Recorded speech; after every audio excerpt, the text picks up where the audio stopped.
I'm Susan Zilberman, mind body eating coach, and I'm here today in conversation with Rachael.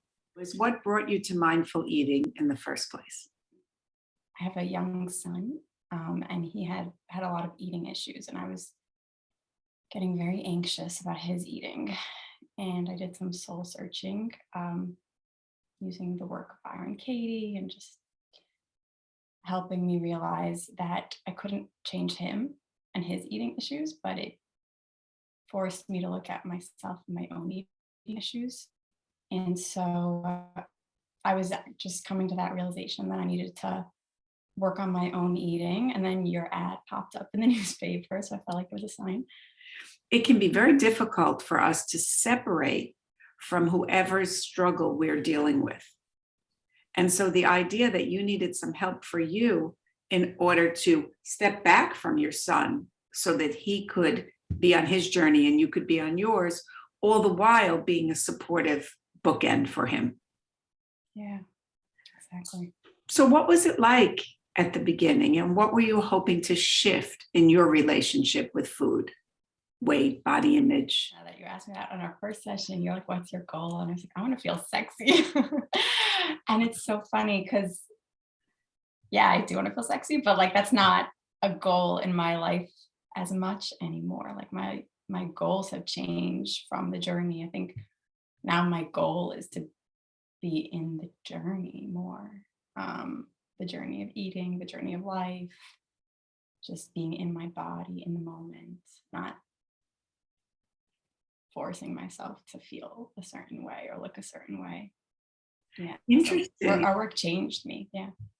Wonderful. It changed me too. That's what this kind of work usually changes the coach and the client. Did you feel that that was a focus on something perhaps external, some sort of body positivity that you would get out of it with your initial desire to feel more sexy? Yeah, it was almost a way of being outside my body and looking in.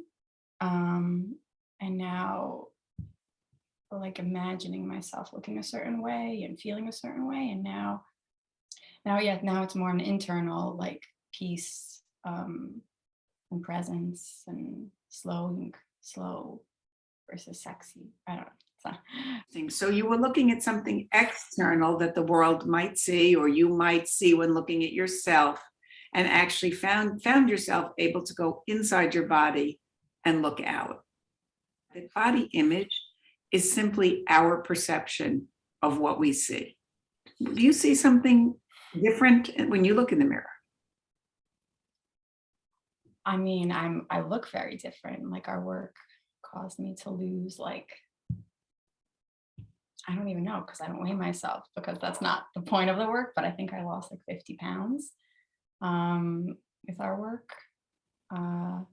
Something like that, 40, 50. I don't know. That's the beauty. It's like when there were, our work, I would get caught up in the pounds. And then thank God our work like brought me back to the moment, the experience of eating, the experience of being in my body. And that wasn't,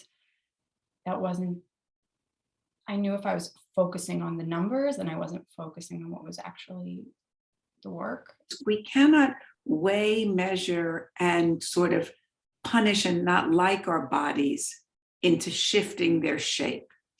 Many people come into this work wanting to be in a smaller size body. That's understandable.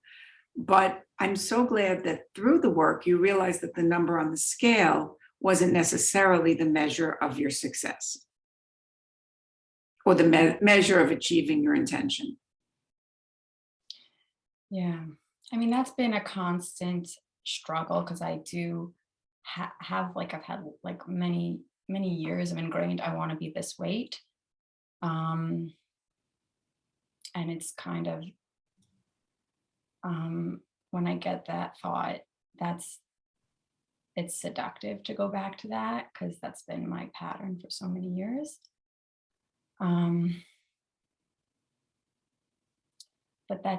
But having that thought never got me anywhere. It just got me miserable. And having the thought, I want to eat when all the mindfulness was eat when I'm hungry, eat till I'm full, slow down with my food, relax with my food, take care of my emotions. Those were the things that actually brought me change. When I've heard you use the term slow down a few times in the last couple of minutes, can you go a little deeper into what's slowing down? How did you slow down, in what areas, and how that's worked for you? Yeah, I mean, I think I'm still on the slow down journey. But for me, it's meant kind of getting out of like my automatic and my compulsive way of being, which was very fast. Still is. It's still a journey. I remember in our earlier sessions, you like taught me or gave me the line, how we eat is how we live. So I began with food with our journey, but it's kind of extended out to other parts of my life. And the way it works for me, slowing down with food on a good meal, which I can't say happens every time, but I will prepare my food in a more relaxed way. But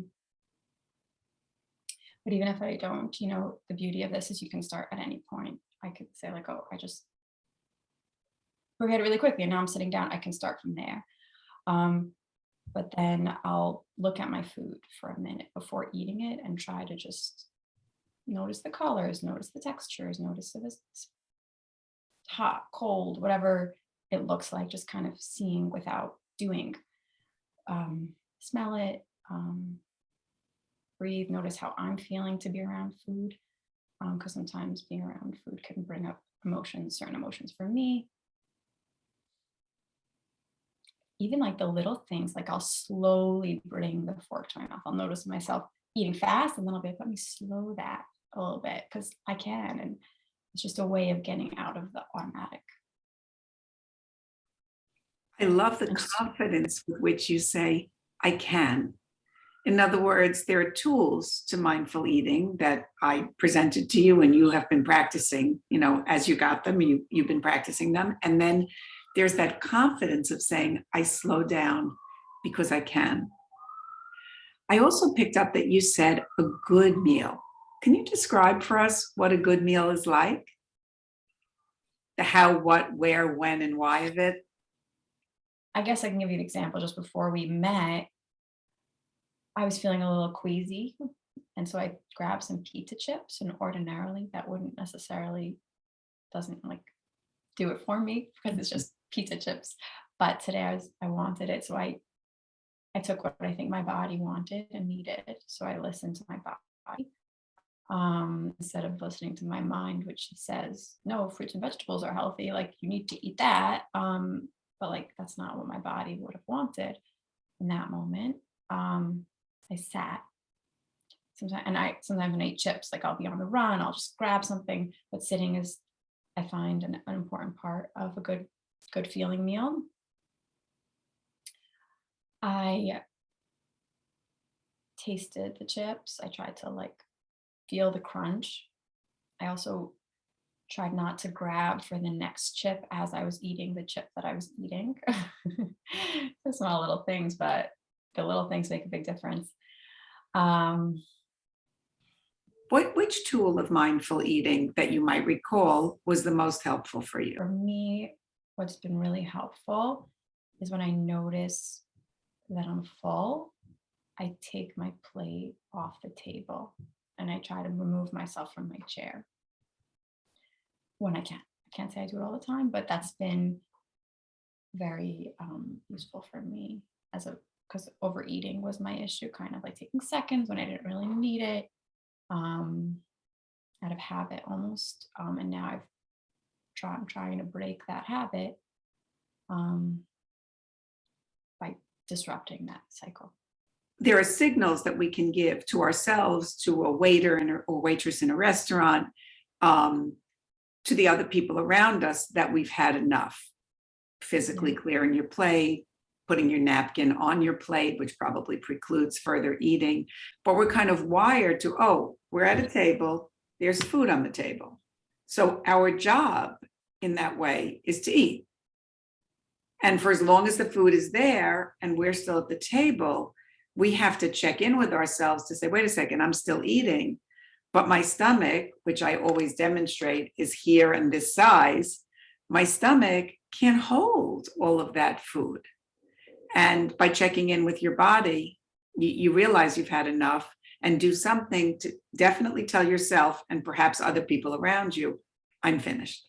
Many people who've been overeating for a long time have sort of made their metabolism insecure in the sense that they haven't ever maybe let themselves get hungry, or people who restrict have let themselves get so hungry, and that brings up a whole other set of emotions and feelings.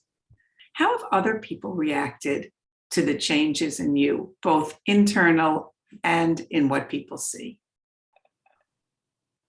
People definitely notice the weight loss and they compliment me on the weight loss and how I look so good. Um, and I'm at first was really uncomfortable, but we worked together on that. And you helped me kind of have like a quick answer, and not to, I guess, kind of like you once made this line like respond versus react, like not to react to every single thing I get, like respond, like, oh, this is my go-to response for my compliments on weight loss. I've been told I look, especially at the beginning more, I think I'm getting more tired, but I was glowing at the beginning when I started doing this work. So it wasn't only the weight, they were noticing something else in you. Yeah, I think a lightness, as I stopped being so heavy with food, I think a lightness of myself came in.